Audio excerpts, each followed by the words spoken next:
So part of my sort of wondering and musings about the nature of reality, I've bounced between it being a trap, with it being a prison, with it being a simulation, but all of it kind of tying into the underlying theme of it being an artificial construct. Now, the mindset is, okay, if it's a construct, whatever sort of category it fits under, whether it's a prison or a theme park or, a school, whatever function that construct serves, you kind of open your mind more to that. So you start with the baseline of it being absolutely a construct without a shadow of a doubt. And at this point, there's just no convincing me otherwise. So that's the baseline understanding. Then the next phase becomes, okay, if this is a construct, what is its nature? And, I've talked about it in previous episodes about, how when people have near-death experiences, you get forced back into the simulation through guilt and, in my opinion, it sounds like extortion and blackmail, honestly. These characters that you meet at your near-death experiences who basically try to tell you that you need to go back. And I think yesterday I was watching Warehouse 13. I'm not really getting into it. It's not really clicking for me. But on one of the episodes, one of the characters said something to the effect of, the cruelest prison is the one we build for ourselves out of fear and regret. And as soon as I heard that, I immediately wrote it down because it kind of fit in perfectly with all the things that I've been talking about, right? Like if you are coming back here, if you're being sort of tricked, or if you have been tricked into coming back here, into reincarnating, because somebody sort of showed you your life, had your life, during your life review, had your life, quote unquote, flash before your eyes. And then they told you, you did this and you did this and you did this, and you should feel guilty. Well, you kind of get sent back here with your memory wipe. I don't understand how you can accept responsibility for something that you did, that you had no conscious awareness of it, right? And it also begs the question, how many times has this loop happened where you've died and then somebody has shown you your life and then sent you back here over and over and over again, forever? That, that's a prison. So there's that. And it's fear, both of the unknown, as fear as to, what comes after this reality that brings you back to this reality, right, that makes you reincarnate, because either you're afraid of annihilation, or you're afraid of what comes next, or you're afraid of being punished. And then it's also, regret, right? Like you're made to feel regret, you're made to feel guilt over your, past actions or whatever. And you're to that point where you're not even pausing and thinking like, well, first of all, like, how is this my fault? Right? And secondly, even if it was my fault, what is going back and doing it all again? How does that really help me? Right?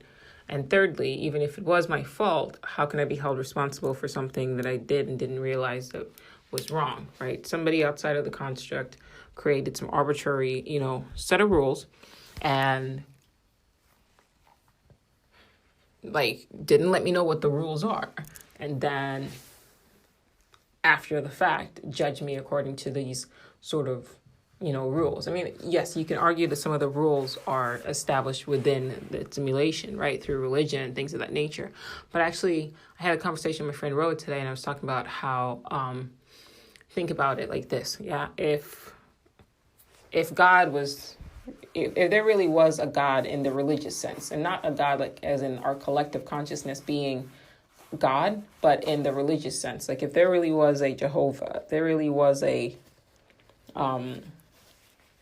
Allah, if there really were all these, Thors and, Zeus and things of that nature, why is it then that at the time of death, different people report seeing different forms, right? Like, think about it like this, like in the Bible, the biblical God says, I am that I am, you shall have no other gods before me. And so when Christians die, they see him. But the thing is, the image that Christians see of, Jesus or their God is based on what culture, or it's based on a culturally predetermined image, right? So depending on what period of time you die, the Jesus that visits you at your near-death experience or your life review, the entity that visits you and talks to you, takes on a form that tends to morph depending on the period of time. That's weird. If God is supposed to be unchanging, then why does he literally change? And why is it that a Christian sees Christ and a Muslim sees Allah in a different form, and a Hindu could see like Krishna or Kali or Brahman, right? It's always sort of changing. Right? If this entity is that entity, if God is God, then he shouldn't change depending on who's viewing him, unless whatever kind of entities that people are encountering are imposters and or shapeshifters, right? So for example, if I have a conversation with you about a person that neither of us have met, right? And I say, go to this building. This is where this individual lives. And, knock on the door 3 times and he'll open the door. You go to that building. I tell 12 people to do the exact same thing.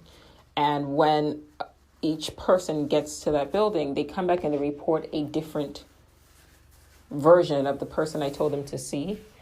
You would pause and say, okay, well, why is this entity shifting according to who is viewing them? It almost seems like they're trying to be deceptive, right? And so you should, by all accounts, not trust what you're seeing. So anyway, so there's all that. And then I had another conversation with my cousin Jay, and he was talking about, why do we keep having to kind of more or less, why do we keep having to come back here? Like, why does that even happen? Like, why is it that we can't just die and kind of move on? And I kind of made a partial joke, like, well, maybe knowing how cheap I am, maybe what happened was, like, before I came into the game, there were like other versions of the simulation, right? And I kind of decided, okay, well, let me choose like the cheapest simulation that there is, right? And, at the end of the simulation, you're given the option to log off. But it's like, you ever go to one of those like raggedy websites where like you try to like X out, but when you hit the X, like 50 billion other pop-ups show up and you're constantly trying to leave.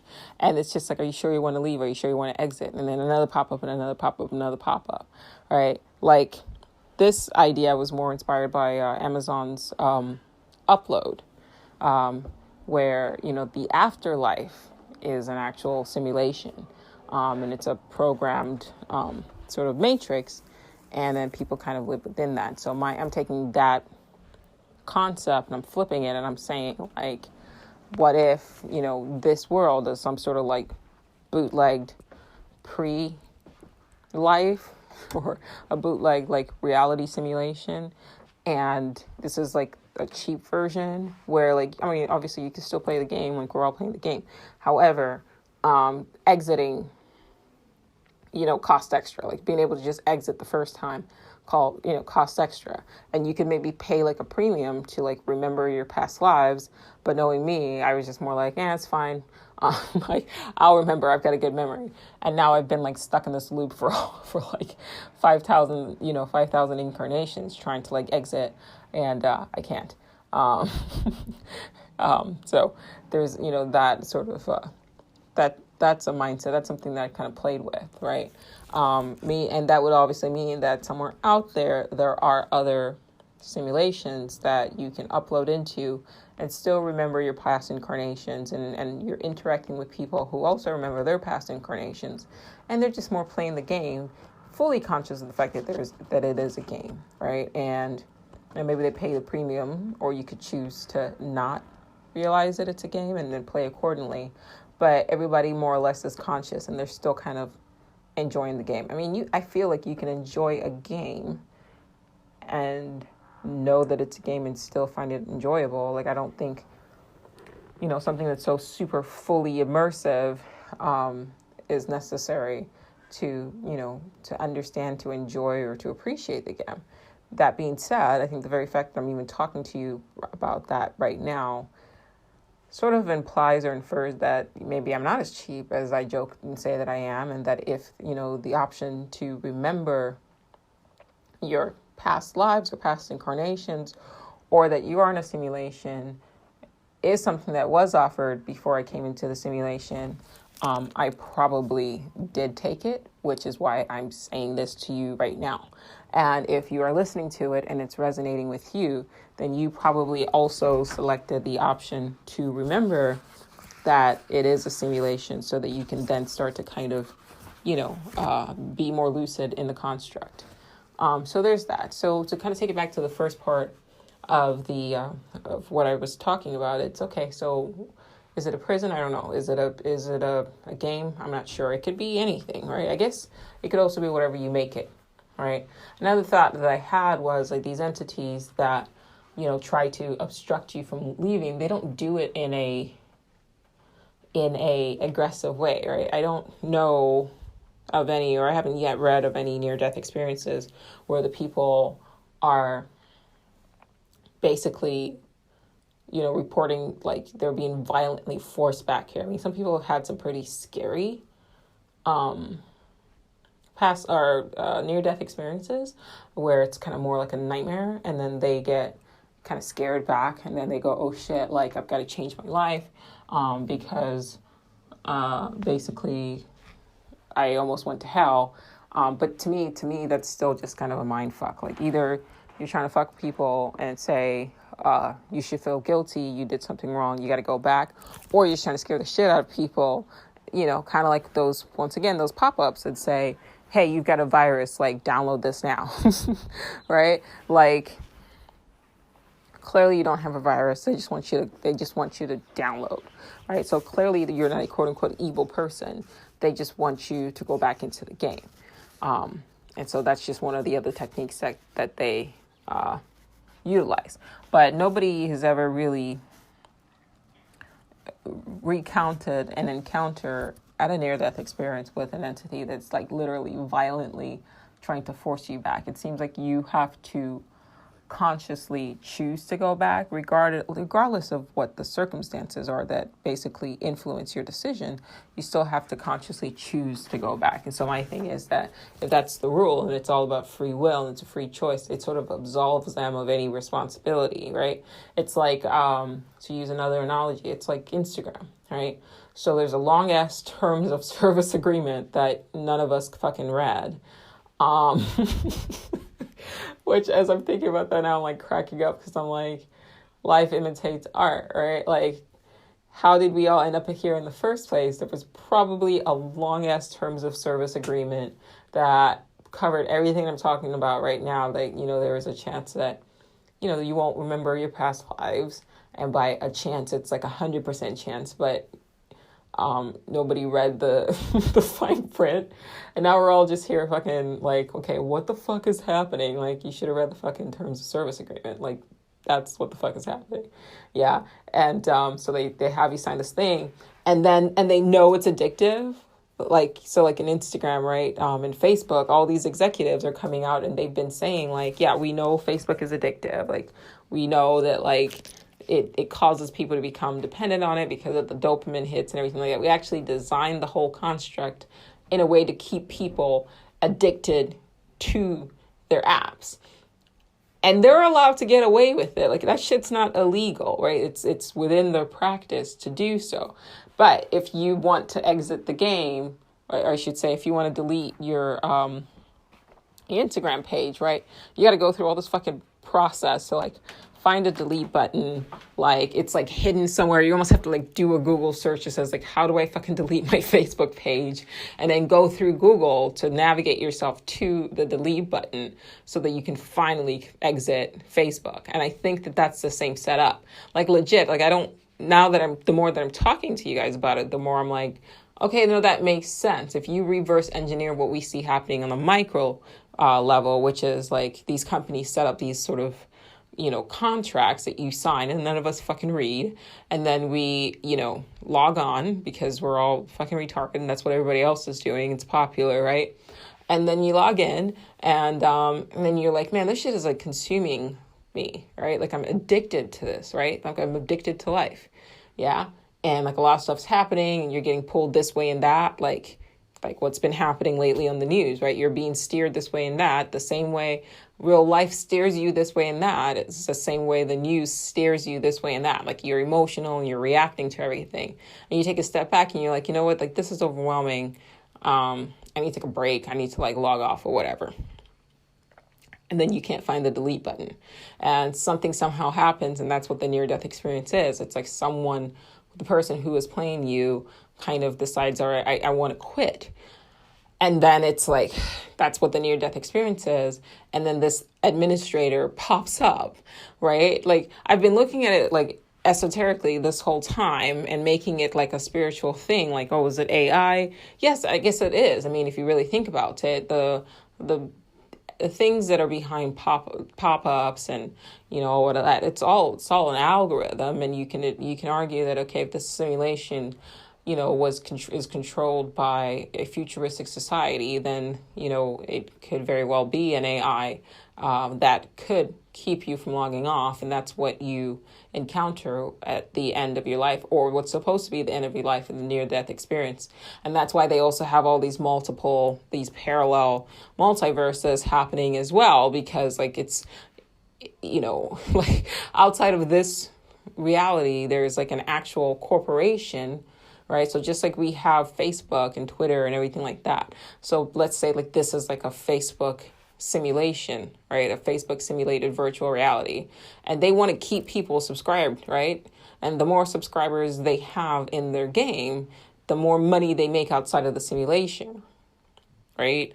Like, why wouldn't this be a reflection of another sort of society on a macro level? It's all about just making gains, right? I keep saying life imitates art, art imitates life.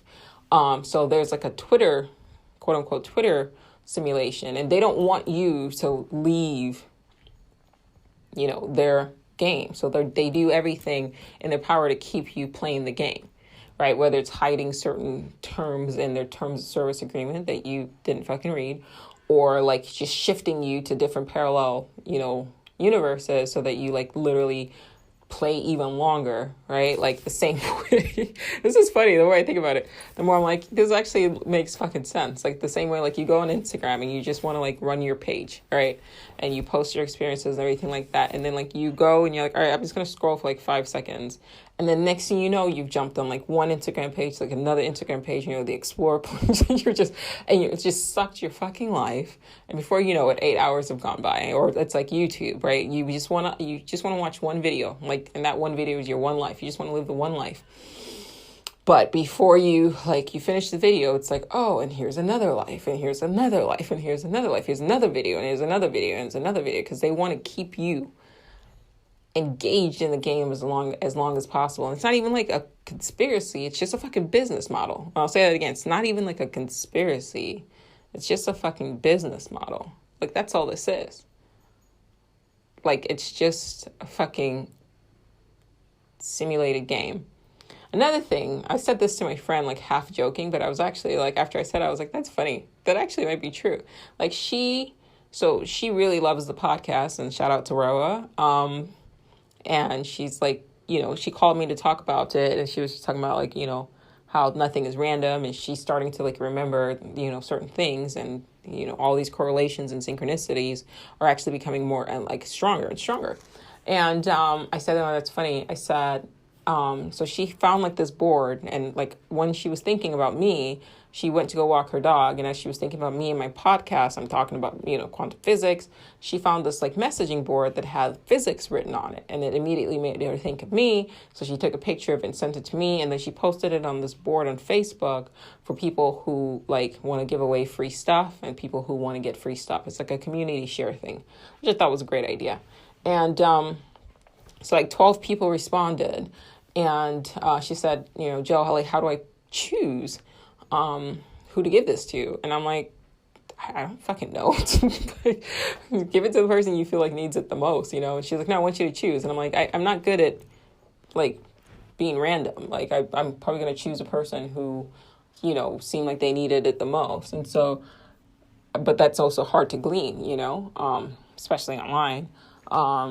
But so what she did was she took everybody's name, which I thought was ingenious. She wrote it on little sheets of paper, and then she put it on the floor, and she let her dog choose a name. And the dog chose the name Smiley, which I was like, that's a fucking awesome way, because that's literally like random, like how quote unquote random can you be? And I was like, now I want to know, because nothing really is random in this reality, right? Like there's just randomness is another illusion, but I still want to know, like, clearly if that name got chosen, there's got to be some sort of correlation that's going to end up kind of, leading to something else, synchronistic, because that's what starts to happen the more conscious you become. Like it becomes even more and more obvious that you're in a simulation, because things just start to link up in ways that like just don't make any sense unless you're in a simulation. And so I was like, I'm going to subscribe to your life. And then I said I was going to subscribe to your life channel, the channel of your life.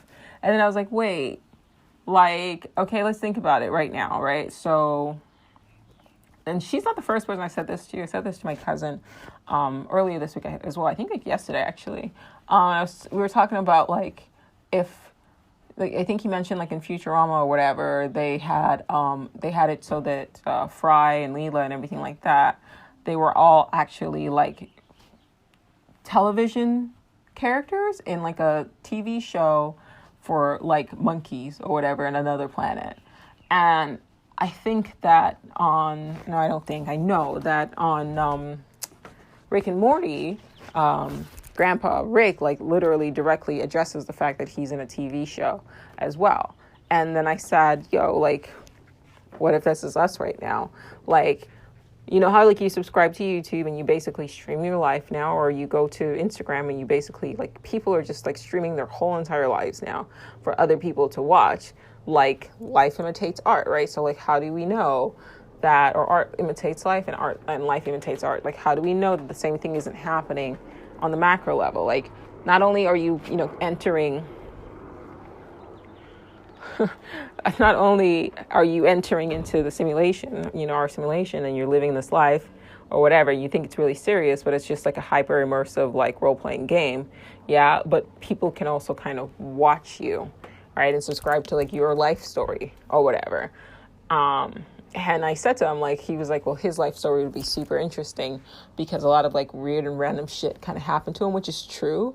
And I was like, my life story would just be like, or my life channel would just be like fucking Bob Ross, right? It's just me painting and listening to YouTube and not listening to YouTube, I'm sorry, listening to audiobooks and, just listening to classical music and just very relaxing and just, he made a joke like, there are no mistakes, just happy accidents. And he sent the Bob Ross GIF. Like, isn't that fun to think about? Like, the more I think about it, the more like everything starts to more make sense and kind of fit into that category. Because like, what is entertaining about Rick and Morty, right? Grandpa Rick is like fully aware of the fact that he's in a TV show, but it doesn't take away from it. Like he just addresses to it, he talks about it, he deals with it, and then he keeps it moving. And, but that's the same kind of thing with more or less what I'm doing right now. Like I'm imitating that, like indirectly, like I'm not consciously trying to imitate Grandpa Rick. I'm just saying like, I'm talking to you guys and I'm saying, hey, we're in a simulation. And if we're in a simulation, then clearly we're probably being observed, which lends itself to what I was saying, I think in a couple episodes ago, where my cousin pointed out, it might have been on his podcast, but he basically said, like, why do you keep painting, like, people, like, what, like, all your paintings, like, all of them, for the most part, are all, like, looking dead at you, like, into your soul. And I was like, I don't know, like, maybe I just, like, I'm leaving clues to myself to basically let me know that, hey, I'm being watched or whatever. And he's like, no, like literally, like they're all watching you. He was like, well, if you came back, like if I lived this life before, I would like leave some sort of clue for myself, right? I think we're going to put the video up on my YouTube channel at some point so that you guys can actually watch that interaction. But anyway, he was like, it seems like you're basically trying to tell yourself that like somebody is like, that you're being watched. And I was like, oh, I didn't even think. Thank you. He's like, yeah, you would have figured that out without me. And I'm like, I probably maybe wouldn't have. I don't know. So yeah, it's just some fun stuff to think about.